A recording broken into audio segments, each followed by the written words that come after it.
자, 변호사님, 이번 네. 사건도 이 가족을 살해한 뒤에 스스로 목숨을 끊어주는 부자가 경찰에 긴급 체포됐어요. 이거 무슨 얘기입니까?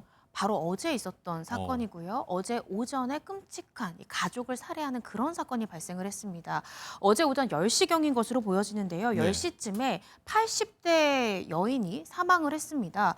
근데 이 사람을 사망한 사람이 누군지 살펴보니 다름 아닌 이 사람의 남편인 이 80대 남성 A씨와 이 피해 여성의 아들인 50대 남성 이 B씨가 이 어머니이자 아내를 끔찍하게 살해한 아, 거였어요. 그래서 이들의 용의자가 특정되자 이 주거지에서 이 부자가 긴급 체포되는 그런 일이 발생을 했는데요.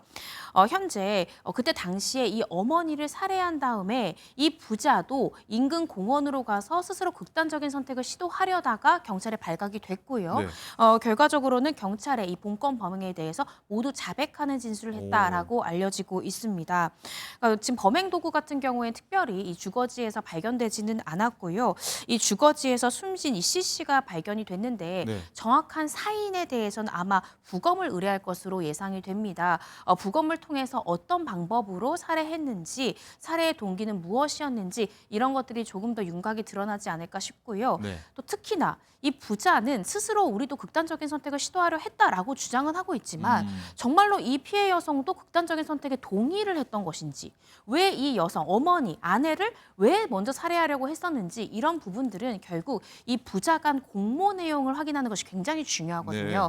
그래서 주거지에서 아마 이들에 대해서 긴급 체포를 하면서 이 부자가 사용했던 휴대폰이나 PC에 대한 압수수색도 함께 일어났을 가능성이 높습니다.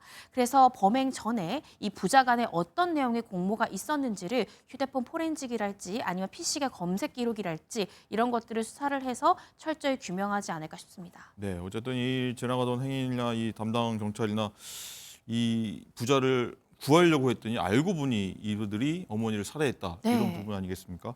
어쨌든 어떤 이유를 좀 막론하더라도 살인은 안 되지 않습니까? 게다가 어머니, 아내를요. 네, 맞습니다. 제가 아까 말씀드렸듯이 정말 이 피해 여성도 경제적인 어려움 때문에 자신을 살해해달라고 부탁했던 것이 맞는지, 동의가 오. 있었는지 이런 것들도 굉장히 중요한 부분이라고 생각이 들거든요. 그래서 부자가 만약에 모친의 어떠한 동의 없이 이런 범행을 했다라는 것이 밝혀진다라고 하면 그 죄질은 더욱더 무거울 수 있습니다. 따라서 수사기관에서는 부자 간의 휴대폰 통화 기록이랄지 문자 메시지 내역이랄지 어떤 검색 기록이랄지 이런 것도 확인을 해볼 것이고요. 네. 또 피해자의 유품을 통해서도 당시에 어떤 상황이었는지 동의가 있었는지 이런 부분들에 대한 확인도 아마 수사 과정 중에 일어나지 않을까 싶습니다. 한 가지는 왜 굳이 한강이었을까요? 네. 뭐 집 안에 있을 수 있는데 음. 왜 굳이 한강에서 이런 일을 벌였을까 하는 의구심이 좀 있거든요. 네. 아마 이들이 주장하는 것은 우리가 경제적 어려움을 겪었기 때문에 네. 어머니를 먼저 살해하고 우리 또한 극단적인 선택을 하려고 했다.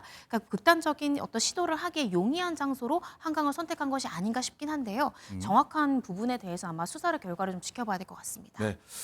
자, 이 경제가 좀 어렵다 하는데 그래도 사람 목숨이 가장 중요한 거 아니겠습니까? 이 점 좀 유념해야 될 것.